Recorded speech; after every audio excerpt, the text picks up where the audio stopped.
So here are the common mistakes that we will all make along the journey. You don't have to make these mistakes because I'm just going to give them to you. The first one is just pricing your product too low. So you get into this game and you're like, you're nervous on your first deal. You're afraid to do real estate. You're afraid of your first deal. Part of that fear drives you to want to just tenant quickly when you get a property. And that will lead to you doing things like pricing too low. I would price low. And what happens over the course of time, part of this pricing low is not increasing your rents either. You end up just getting less money than you should be getting. So pricing yourself below market, you will tenant faster, but you should truly test the market, have some patience, and get the price that is at or maybe even slightly above market, because your cash flow is going to increase. You shouldn't shortchange yourself in this game. And then you should also, which is another derivative of this pricing issue, increasing your rents annually. This is another mistake.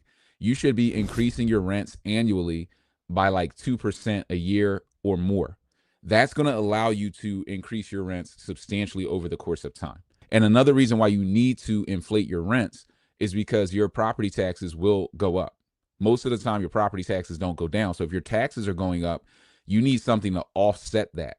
And what's going to offset that is you increasing your rent. So don't underprice yourself, and then make sure you're doing your rent increases. Mistake number 2 is ignoring upgrades. So another thing that will happen when you're new, oh, I know how to become a successful real estate investor. I need to go into the properties and I'm going to save certain things, and I'm going to pick this line item and I'm going to keep that, but save the trim. Don't replace the window. We're just going to TLC it.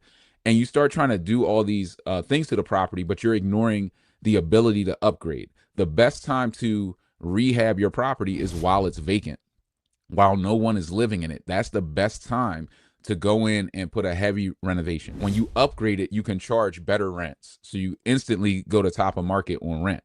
You can get more money, but then the property is durable. It's not breaking down. So I've seen more people try to cut corners, not upgrade the property.